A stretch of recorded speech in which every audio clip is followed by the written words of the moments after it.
send out a real quick Instagram story Okay. that Yeah. we're live because we're live right now, We are and live. Let's we juggle. are. Yeah. What do you have to juggle for us? I have a stick of deodorant and some shampoo from Head and Shoulders. Nice. There So we go. there we go. That was There we one go. juggle. Can you do like 3 juggles? I can do a juggle like this. Yes, I love it.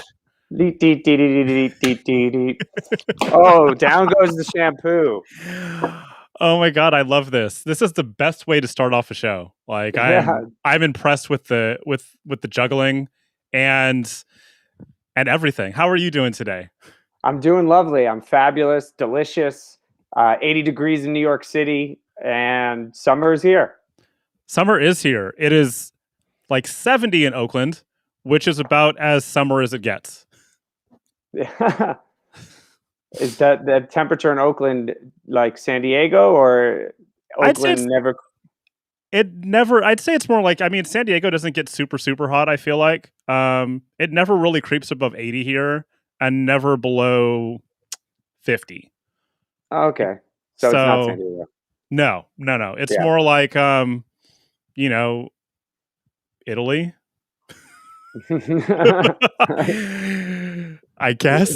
Who would have known? Who would have known that you were living in Italy this whole entire time? I have been. That's my huge secret, is that I actually don't live in the United States. I actually live in Italy, and I've been lying to everybody.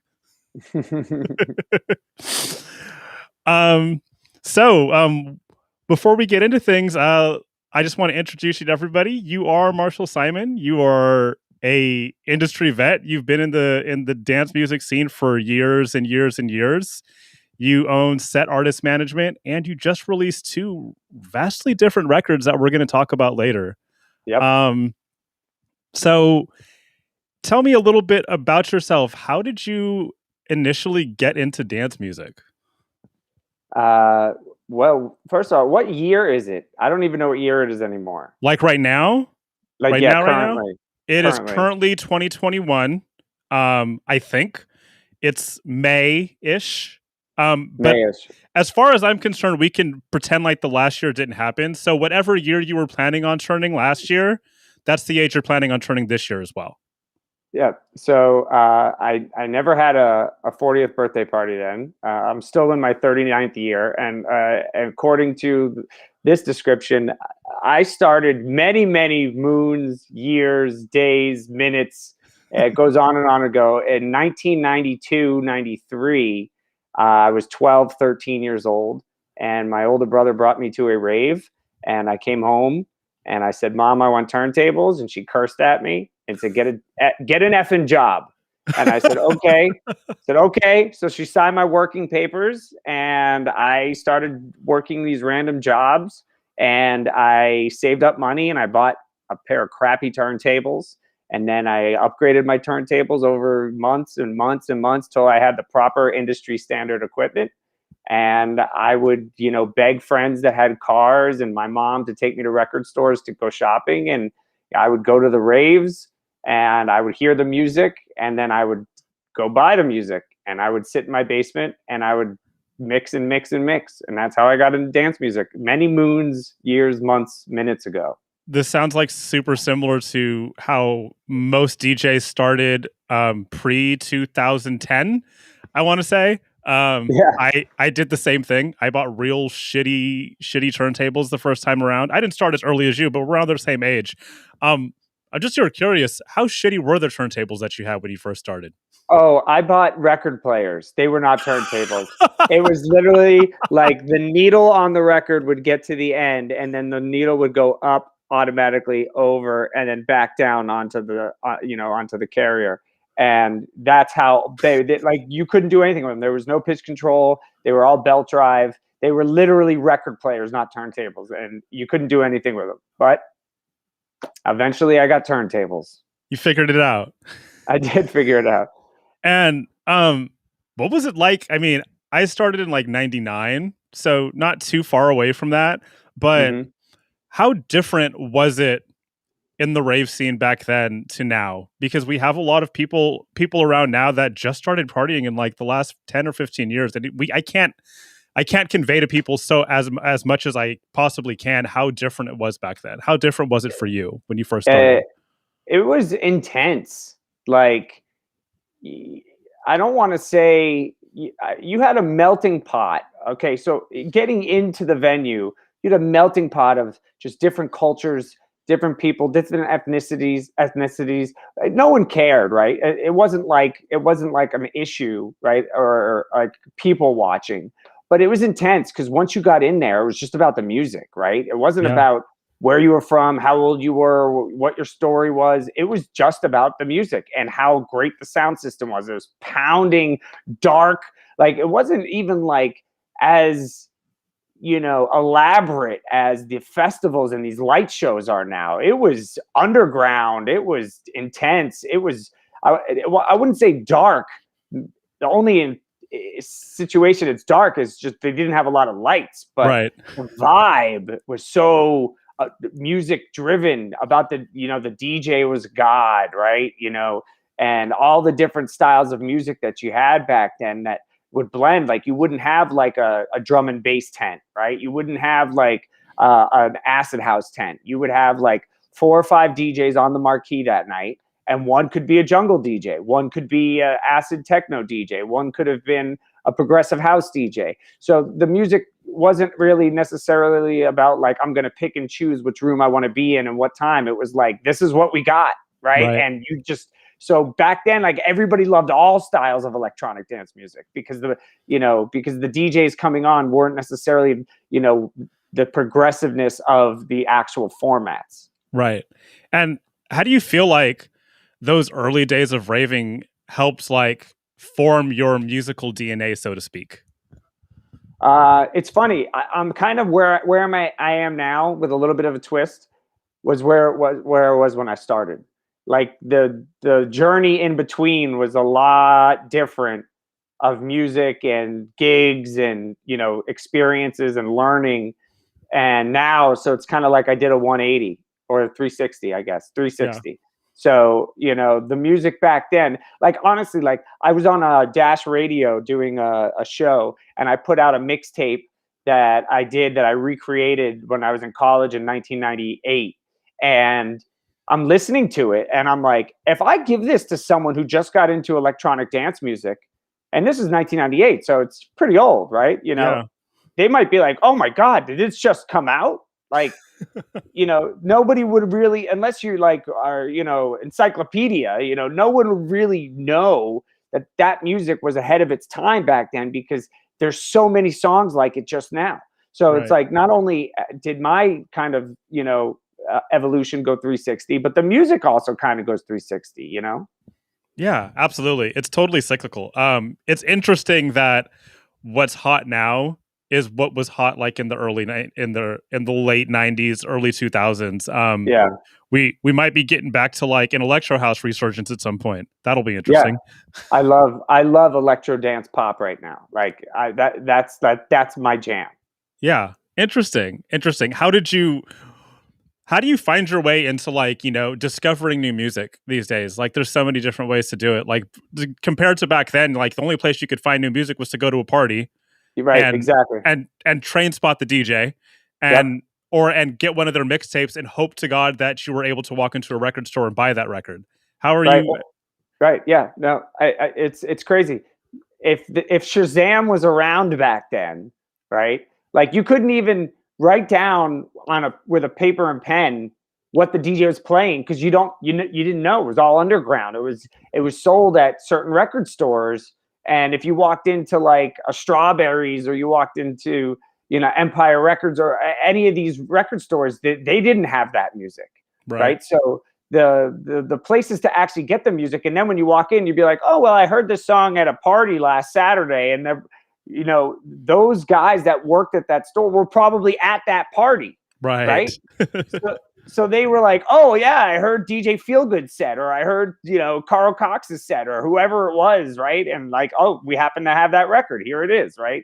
But even if you write it down, you're writing down a sample. You're not writing down like Dua Lipa, right? You didn't know who the artist was. You Right. know, the record was probably just called like Funny Faces. Like you have no idea what the actual name of the song was, you know. So now I mean, I don't have to get into it. Everybody knows, you know, Yeah. it's, you have Spotify, you have, you know, Apple Music, Amazon, you have Shazam, you have so many ways of discovering new music. The only issue is when you Shazam something that has a sample, usually it picks up the The sample. original Right. and not, yeah, and then you're stuck. You're like, all right, now I don't know what to do. So I got to Google it or find it on TikTok.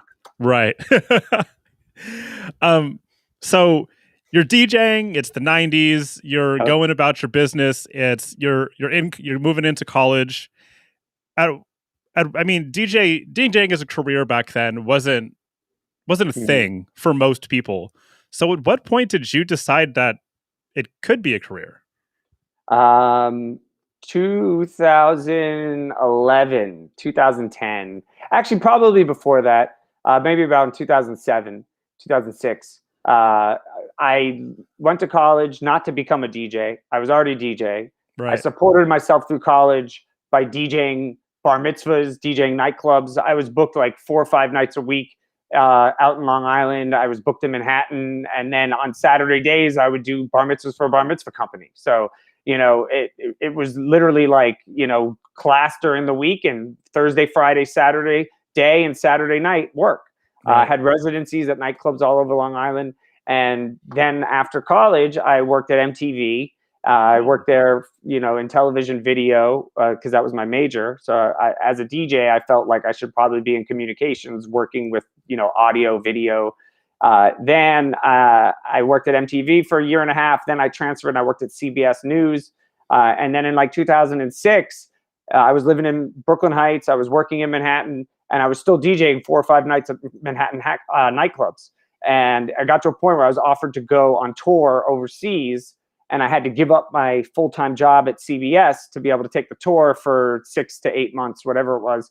Right. And that's probably when I realized I left my full-time job, what I went to college for.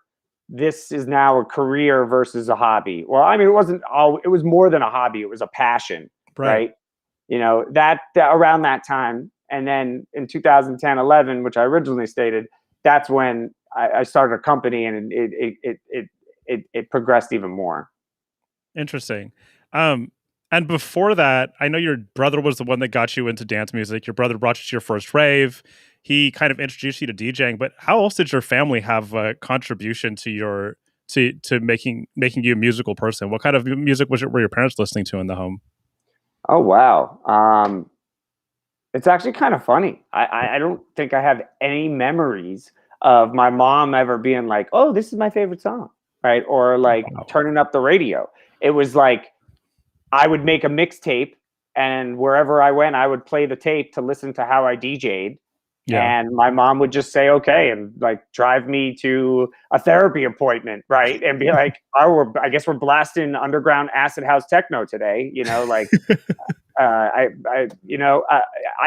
wish you know, it sounds so bland. I really wish I had some memories. I mean, my father, I guess, he was really into the 50s and doo-wop, right? So like he would like do the Lindy, and he would start dancing around at like family events. But other than that, it was, I hate to sound conceited. It was just like me learning how to do this in my basement and my parents supporting it. It's interesting that your parents your parents said this is probably thought it was crazy that you're trying to do this, but they said, hey, if you want to do this, go get a fucking job. But also that they were so willing to support this. Like you're forcing your mom to listen to acid techno in the car all the time. And I can kind of relate to that because I had a similar upbringing. My parents had the kind of music they listened to, but once I discovered dance music, that was all I listened to, and I forced everybody to do it too. So it's interesting that you say your parents were so supportive. Were they always supportive of all of your endeavors? Were they always just like, yeah, go ahead and do that? I mean, as long as you can figure it out. Yes. With a lot of advice for sure. Like, you know, unlike everybody, or like everybody, the clay that molds you is the experiences and the trouble you get into, how you respond to it, how your parents, you know, teach you lessons in life. I wasn't the best student until I was like a sophomore, junior in high school. Right. So early in ninth grade, when I had turntables and I was learning, my mom was like, "I'll make a deal with you. You get uh, all A's on your report card for the week, and I'll let you go to a rave, or I'll let you go to a party, right? Or I'll drop you off and pick you up in the morning, right?" Like, she was supportive, but always made sure that I had my priorities straight when it came to school. So like I went from being like an average student to straight A's by the time I was a sophomore, junior, and senior. Like, and it was directly because my mom knew that if she taught me and gave me lessons of, if you really want to do this at this age, which you probably shouldn't be doing, you have to Right. take care of your business at home and in school, right? So it worked both ways, and she was able to identify with me in a way to make me understand it. And my father was just basically along the lines of, okay, whatever your mother says. Well, that sounds about right. Mom's always the boss. Yeah. But I also love the idea of using raving as a carrot. Um, Yeah. to get you to do shit. Like, it's interesting that, a lot of people, they start raving and like the grades start to slip because they're going out all the time. But for you discovered raving and it was like, this is going to be my my drive to move forward. Yeah. If I can't do well in all the other things, then I can't go raving. And I think it's Exactly. interesting that it also gave you like this really good work ethic that I'm sure you've carried forward to this day. Yeah, it's true. And when I got to college, right, I knew I had. I look, you go to college to get a degree, Right. so I was at the point where I had already done the thing where it was like, I'm 13, 14, and your parents make you sign your work papers to get a job so I could save up for the turntables. I already had the turntables. Now I'm at college. My mom's not giving me any money. So I used DJing to get the money, right, to be able to support me, while I understood I still had to study and I still had to graduate college. So it was like the clay, everything coming together to mold into one thing, and like just picking up tasks and picking up expertise along the way that kind of just like gave you more and more. I guess I'm missing the word here, just like putting more marbles into the bin, Yeah. and it gives you more things that you have going on that you're, again, yeah, you have to juggle. Yes. Yes. And you do it well. Yeah. Um, so you're doing all these things and you started Set Artist Management somewhere along the way. Hmm. Um, why start a DJ agency? What made you decide that you wanted to work with other artists and help them develop their careers? uh I was supporting myself as a DJ and working 5, 6 gigs a week in Manhattan, burning the candle at both ends. And I was getting offers to do other gigs while I was booked. So if I'm booked on Friday night, someone would call me and say, "Hey, Marsh, are you free Friday night?" "Sorry, I'm booked." "Well, can you help us get a DJ?"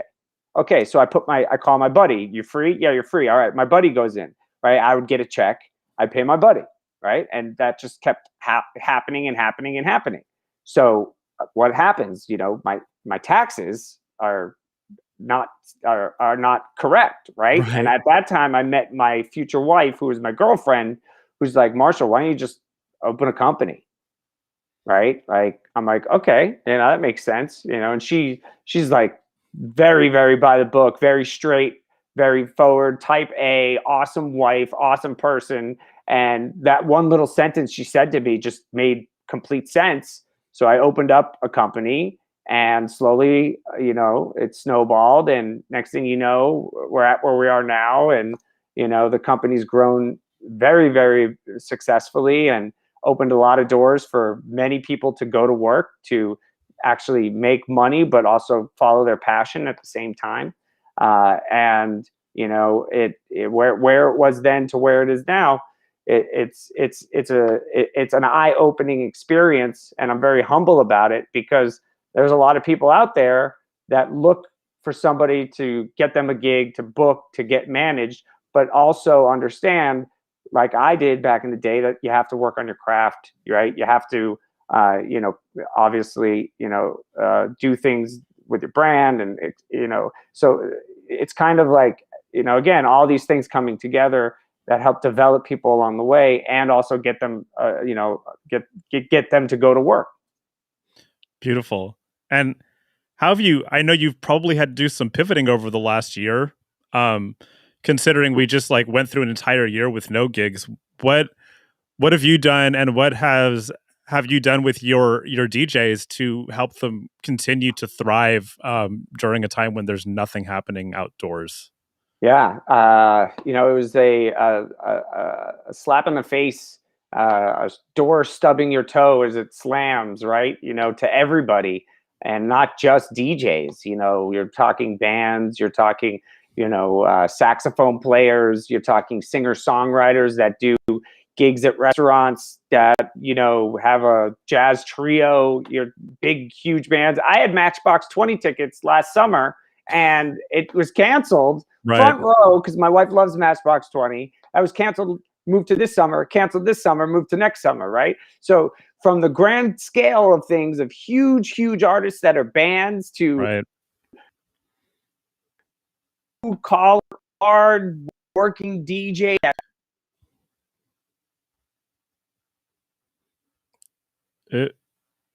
Okay. All right. Let's pause for a second. Um, he just froze. Let's give it 1 second.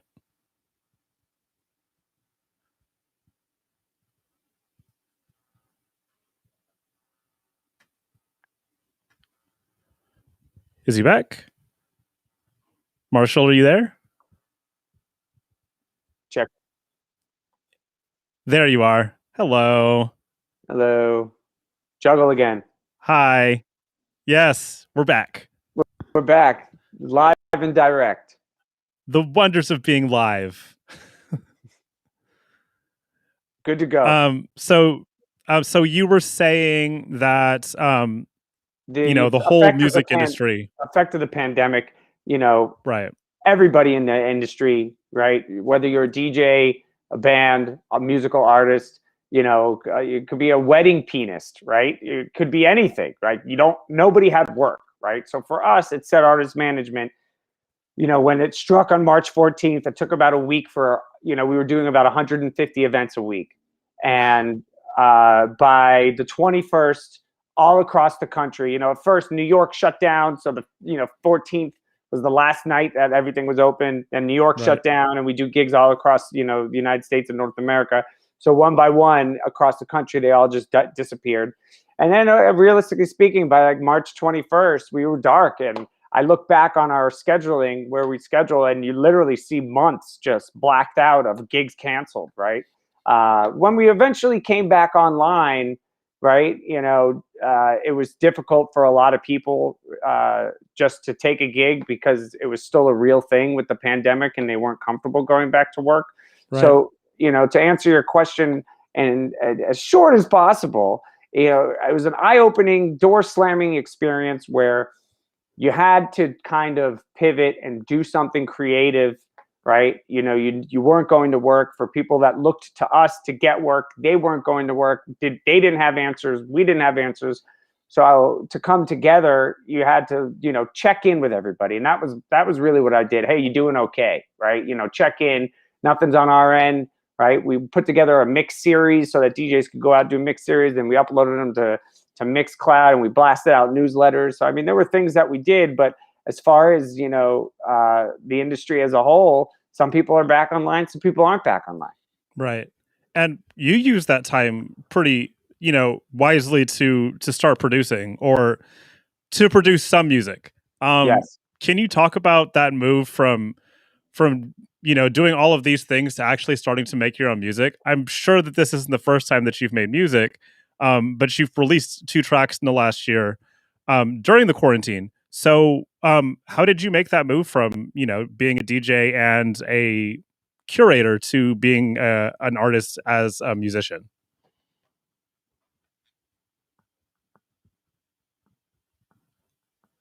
Did we lose you again?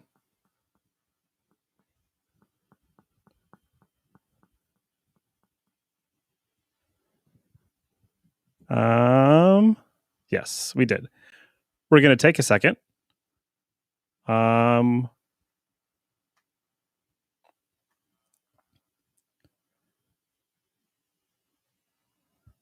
right, everybody. We're going to pause for a second and we're going to wait for him to come back. He's got a... and then back. Are you there? Hey, Marshall.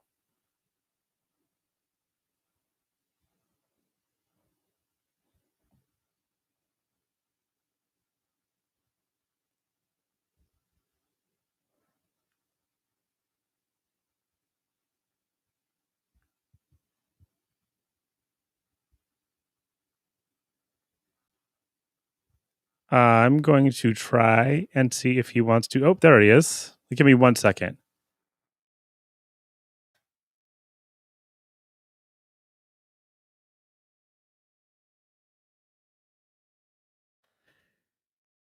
We have a chat.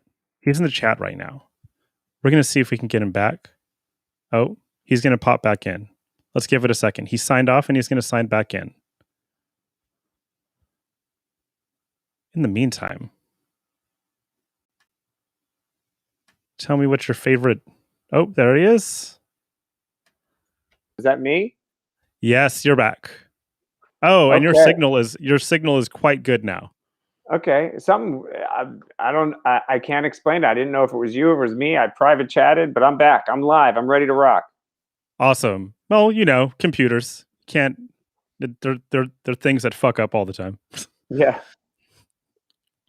So we're talking. You were asking me about quarantine and taking the time to develop a new and talking about making music and producing. Yes, exactly.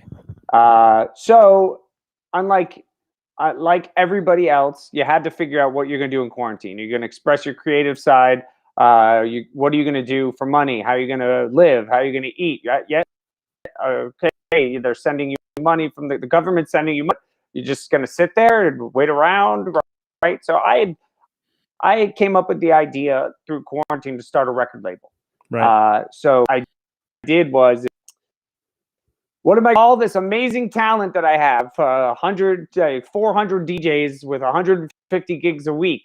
So if I open a record label and I start producing myself, which I've always been producing, I've always made edits, I've always made reruns, I've always made mashups, I've always made original works, and right. I just took it one step further. I've my whole life I've been involved with audio software, audio programs, television, video, Avid, Final Cut. The list goes on and on. So it was easy for me to produce. I had all the tools.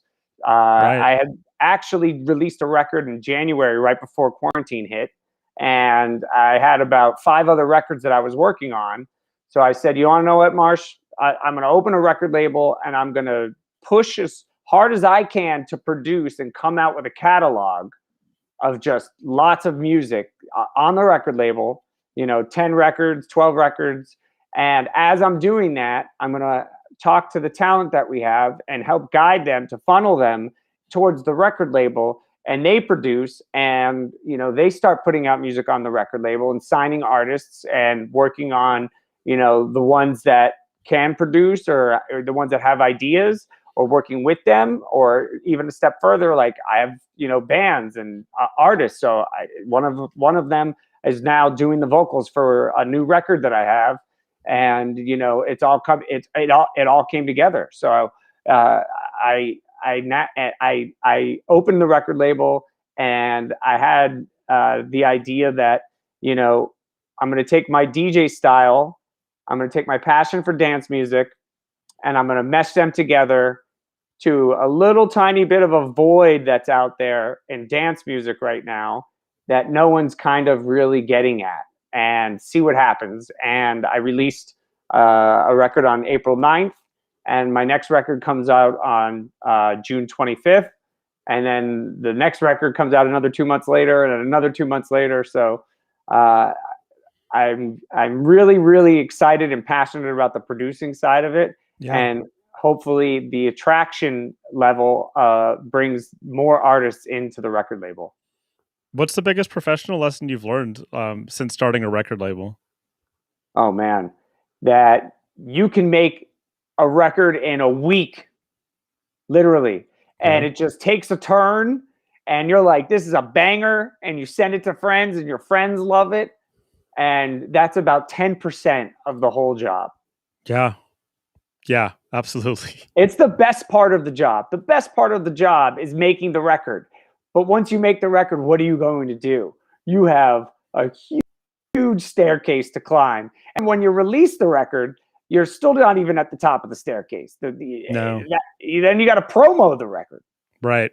Which takes forever too. It's a very difficult process. Absolutely. Do you feel like there's some lessons that you've learned here that you can take back into the regular world once things get going? Number one is stay humble Yeah. and not get ahead of yourself, right? I'm sure we're going to talk about the record that I just released, but Yeah. it's doing really well, right? The record's doing well, but your expectation, you need to stay humble and you need to understand that it's not. It's a very long race, a marathon, right? Yeah. Unless you get lucky and you make a hit and everybody picks it up, right? You got to try harder, try hard again. Don't get knocked down. And you do get knocked down, get back up. But stay humble throughout the whole process and learn and listen to other people around you. Absolutely. I feel like the idea of a record doing well too, when you're starting to release records and you're starting to build momentum, it changes for you with every single record because you're just like, okay, this is better than the last one. Let's just keep pushing forward. Let's keep plugging forward. And you learn something new with every single release. I want to talk to you about the 2 records you released in the last year. The first one, Before Quarantine, is vastly different than the last one that you released. Like, can you talk about why there's such a huge difference between those 2 records, and talk about Let's Hear It for the Boy, which is the last one that just came out? So my first record, Kryptonite, which is a sample of the Purple Ribbon All-Stars song Kryptonite featuring Outkast, and it's a bass house, G house record. Yeah. That was the direction that I wanted to go in pre-quarantine. I wanted to take hip hop samples that people knew, right? That you might go to the club, right? Not necessarily a festival. You might go to the club and someone drops the record. You're like, oh, wow, I haven't heard this in forever. Or it comes on your Spotify or whatever it is. You're at a house party and it comes on. I haven't heard this in forever. And take that record and throw a nasty, filthy beat behind it and make it a dance record, like a pop record, which is bass house and G house, right? Right. And that was my passion. I made about 5 records. I released one. Kryptonite happened, and then boom, quarantine. So in quarantine, I had a plan. I was going to release Kryptonite. I was going to release these 4 other tracks that I did that were all bass house, and nobody was buying records. Right? I mean, there was no festival. Right. And it wasn't like, I'm not going to release this because no one's going to buy it. It's not going to stream. I crawled into I hadn't even opened a record label yet. I crawled into a hole. I'm like, what am I going to do? I have all these records, right? Like, who's going to listen to it? Like, it's a bass house record, right? This and that. So and then I had the vision for Let's Hear It for the Boy. And between the bass house and Let's Hear It for the Boy is technically an electro pop record, right? Even though it sounds more like a pop dance record. Let's Hear It for the Boy, the path that I took that split, right, was, okay, if I'm going to now put something out where nothing's going on in the world, it's got to appeal on a way bigger market, right? If you go down the bass house route and I try to put all these records out, like I'm in such a smaller house, I'm in a smaller lane, right? So my DJ style, is kind of like, I take risks. I play hits that people love, right? I read the crowd. right? I was like, oh my God, I forgot about this record, right? Whether I'm playing an open format set or whether I'm playing a strictly house set, like Right. I will take some risks and throw in some curveballs.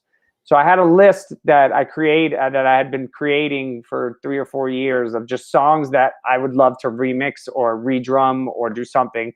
And I kept looking at the list while I was wondering whether I'm going to release more of these bass house records. And I said to myself, what on this list really works? And then do my research to see if it's been remixed before or if Right. it's been remade or a cover or anything.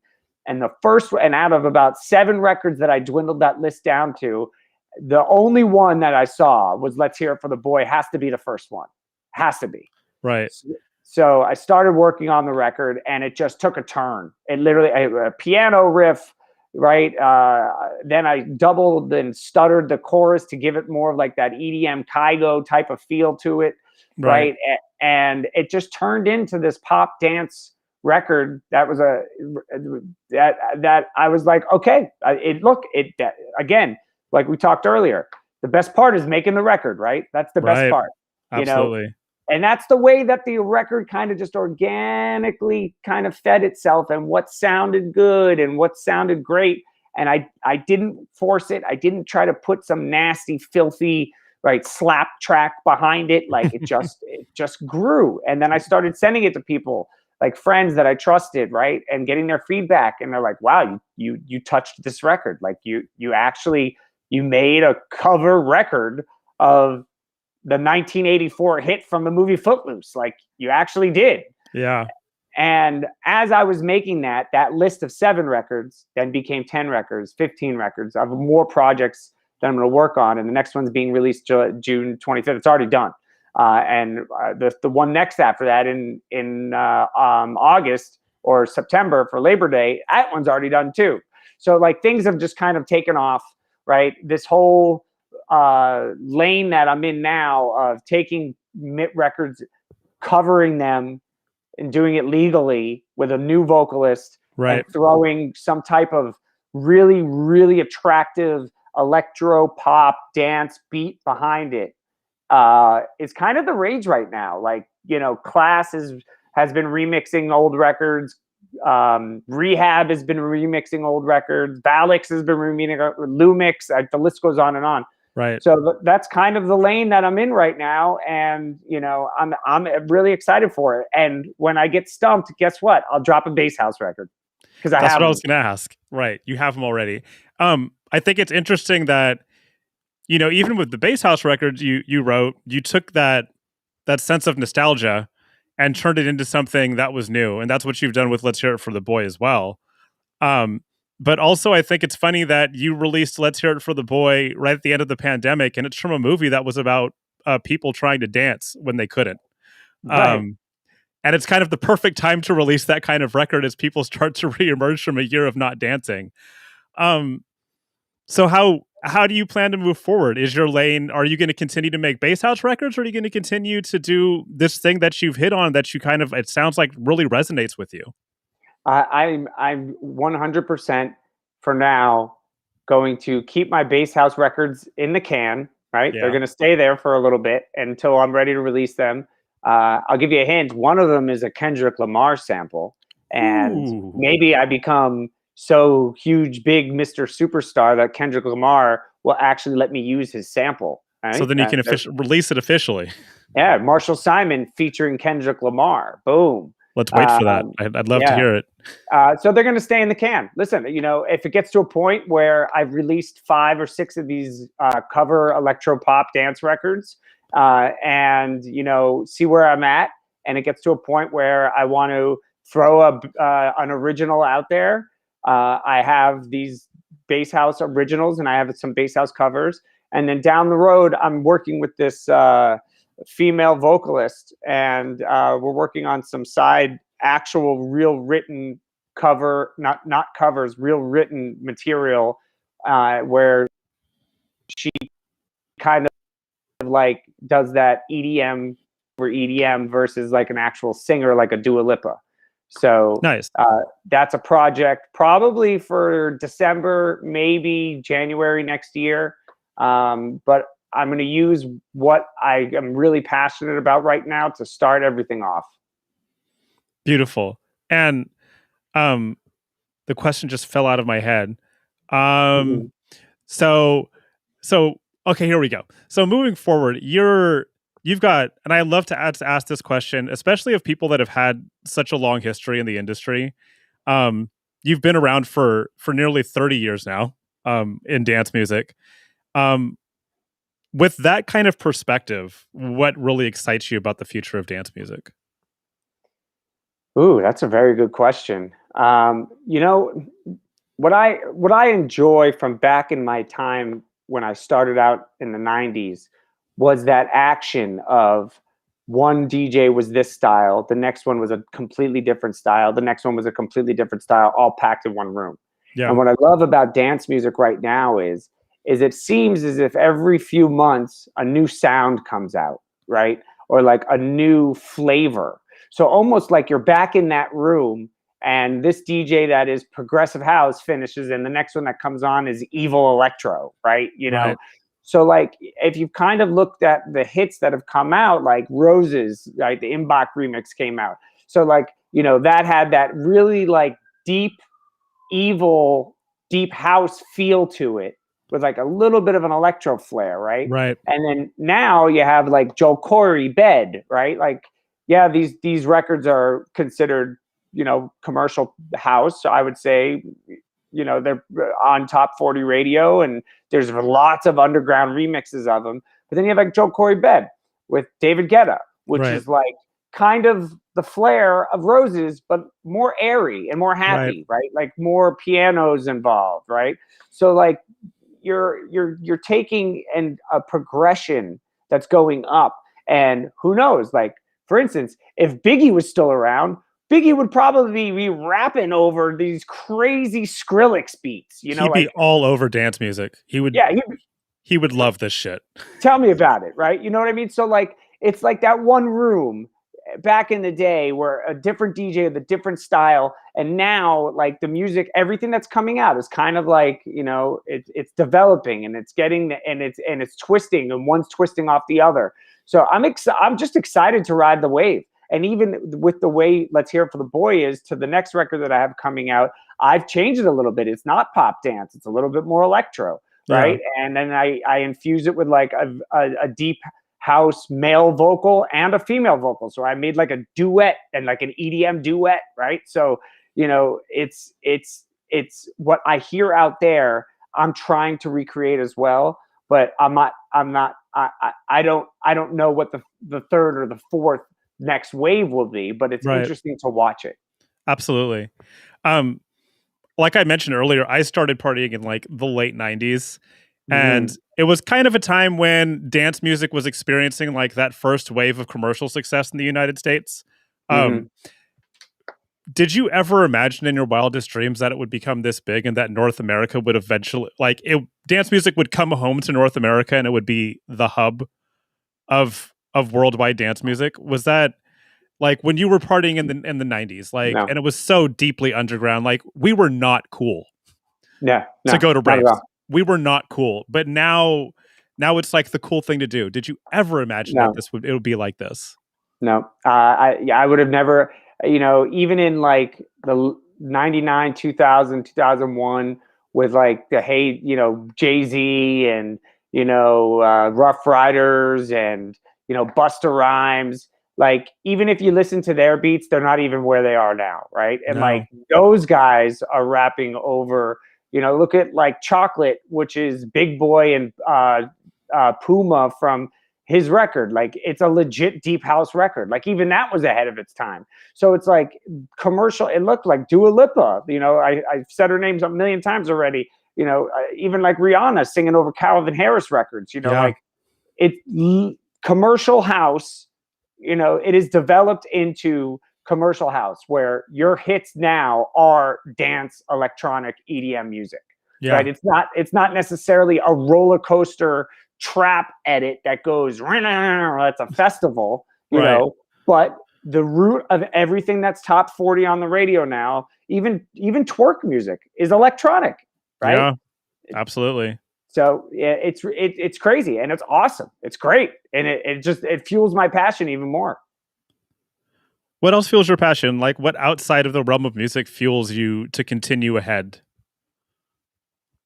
Say it again. You cut out for a sec. Oh, what outside of music fuels you to go ahead? What inspires you besides music? Well, I have a daughter, and one day Beautiful. it would be amazing to have my daughter on stage with me. Love Um, that. it's just, I guess it's every parent's passion to be a little, I want to be in the limelight with my kid. She's 2 months, 2 years, and like 3 months old. So, everything is a joy, a bundle of it, right? She'll say something that she didn't say the day before, or she'll watch a sports game with me and go crazy. And she loves deep bass, like literally in the car or in the house. I'll put on one of my tracks, or I'll put on, anything that I buy off Beatport, and I'll blast it, and she'll just sit there and she'll dance and she'll shake, right? So it's about her. I would love to tour or go on tour at an age where I could, do the Lion King and have my daughter with me. I love that. I love that. I feel like as soon as you have kids, like everything is for them. Um, Yeah, I have an 8-year-old.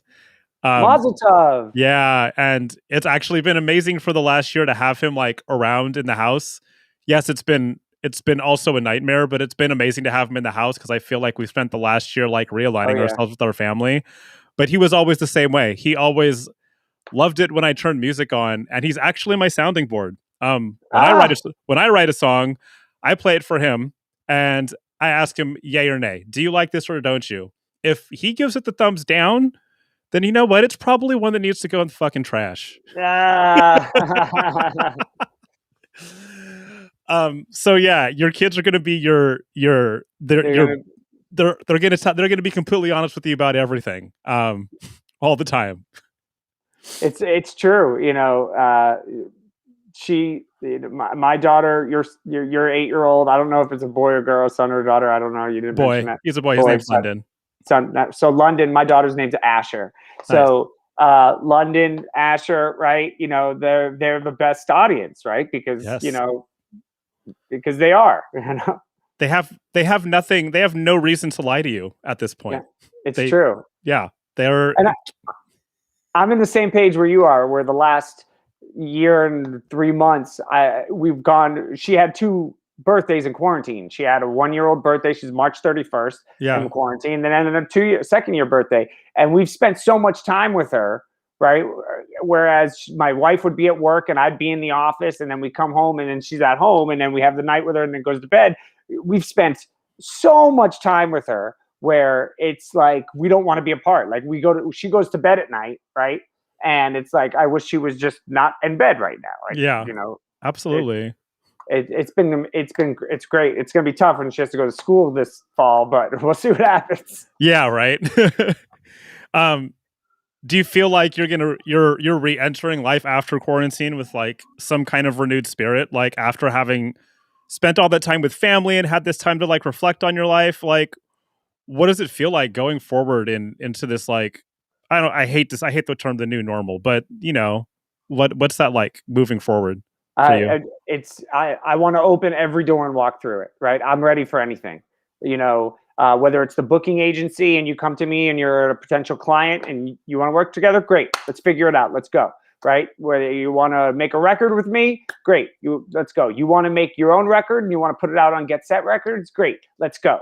Right, like it's go time. It is literally ready to go to rock. It's for time to dance. It's time to go to festivals. It's Yes. time to party. It's like the roaring 20s. Like, let's go on all aspects, right? It's game time. Oh, I love that. That's so beautifully said. Thank you. So we're getting close to the end here, and this is about the time when I like to do a speed round. So I told you what this was before, but I'm going to tell you again. So we're just going to ask you a series of questions, and you just answer as quickly as possible. Try not to think too hard. Some of them are going to be tough. I have not told you what the questions are ahead of time because that would ruin the fun. I'm Are you ready. ready? All right. All right. Here we go. Dogs or cats? When I was young, cats, older dogs. Oh, interesting. Tacos or burritos? Tacos. Best pizza in New York City. Vegan pizza, because I don't eat dairy. Oh, interesting. Where do you get a good vegan pizza in New York City? Kiss My Slice, and it's on Seamless, and it's amazing. Or you could be a little weird and not get the vegan cheese and just get bread with vegetables, but then you're just eating flatbread. Then you're just eating flatbread. That's not pizza anymore. It's gotta have the sauce and some kind of cheese. Yeah. It's gotta have it. Right? Intimate club or festival? Intimate club. Nice. Who was snow or beach? Oh, I'm from Boston originally, and I love the snow, but I DJ in the Caribbean all the time. Literally, I just got back from a trip to St. Martin, and I played 2 venues. I did the record release party there. Sorry, I'm ruining your speed round. No, it's okay. This is what I like. It's okay to expand. Oh my God. It's totally okay to expand. I'm gonna go with snow. All right. Lake or ocean? Ocean. I can't stand lakes. They're gummy on the bottom. Oh my God. I almost got bit by a water moccasin in high school, and there's like these huge snakes that just swam right by me in front of me. And then the seat, like just the gross, smudgy, like, petri dish floor with amoebas and parameciums. Just, oh my God. I am totally not a lake person at all. So you were fully on the ocean front. You were not touching the lake. Ocean or pool. I know that wasn't one of them, but I am down a pool or let's say forget pool. Ocean. I'm in. Ocean. 100%. All right. Well, I'm going to add pool to the mix somehow next time then. Yeah. If you could have one superpower, would you choose flight or invisibility? Oh man. Invisibility. Everybody says invisibility, and I want to know, is it because you want to be invisible so you could do something like, a little bit shady, like get into places where you couldn't normally go? Why would you pick invisibility? It's what I'd pick too. Actually, can I ask a couple of follow-up questions before I confirm? Of course you answer? Can. Yes. If I'm invisible and I touch something, the thing that I touch is invisible, or the thing that I touch is now in my hand and you see it floating around? I'm going to say that the thing that you touch is also invisible. Okay, well then you could rob a bank. That's just number one. I mean, obviously, you just walk into a bank, and then if you're invisible, you could get away with anything. I mean, you could be 13 and sneak out of the house at night, right? You could, you could disappear. You could get into a fight with somebody and beat them up, technically invisible. You know what I mean? Like no one knows where you are. Like you could win everything. Flight is cool, but if you said teleportation, then I would have gone with teleporting, because then you never forget flying. Teleport, I was like, okay, I want to go to the Caribbean. Boom, I'm in the Caribbean, right? I want to go to the Hamptons. Boom, I'm in the Hamptons. I want to teleport into a bank and rob them and then teleport out of the bank, right? You know what I mean? Like, so what you're saying is teleporting is infinitely better than both invisibility and flight. I would teleport 100%. I would teleport everywhere, all over the world. I love that. All right. In the studio, Massive or Serum? Serum. All right. House or techno? House. Drum and bass or trap? Drum and bass, baby. Let's go. LTJ Bookham, DJ Hype. I love DJ that. Hype, drum and bass. Yes. I got to tell you, drum and bass has been the clear winner over the last 15 shows. I've had maybe one person pick trap. And I like trap, but drum and bass is fucking better. Drum and bass. Let me tell you what I love about drum and bass. Yeah. And I'm not talking dubstep, even though dubstep is a type of drum and bass. Yeah. Real drum and bass. You can listen to it at a low volume or a medium volume or a loud volume or a huge volume. In any volume you listen to it, it always sounds good. This is true. It always, like, you could just have it on really low in the background, like you're dining at some fancy restaurant and they're playing light drum and bass in the background and it sounds amazing. Or you could be blasting it where it's just like, I mean, no matter what volume it's at, drum and bass sounds amazing. Yes, you're totally right. You are so right about that. Next question. What's your favorite color? Blue, I guess. All right. I don't know. It's weird. My wife tells me I need more color in my life, and I always end up in like gray and like tan, right? Or like black. I'm not really even like a big black guy, right? You know what I mean? Like I like black, but I just say blue. My entire wardrobe is gray and black. Yeah, you could live in Manhattan. You could be a regular New Yorker. Maybe I will. Do Carl Cox or Chris Lake? Carl Cox. Do you want flip flops or shoes? Oh, I sometimes hate flip flops. I'm gonna go with shoes. All right. Day or night? Night. And guilty pleasure TV show? Guilty pleasure TV show. Well, I watched that show. It's on Netflix. It's the one with Kroll. It's an animated show. I forget the name of it. With the kids? Yeah, where they're all kids. Like was it Big Head? Big Head. Yeah, yes. Big Mouth. Big Mouth, that's it. Yes. Big Mouth, guilty pleasure. Like, I love it. It's hilarious. It's awesome. But as soon as somebody walks into the room, I'm like, oh, turn it off. It's just not appropriate whatsoever. And then my daughter wakes up, and my daughter, it's like 10:30 at night.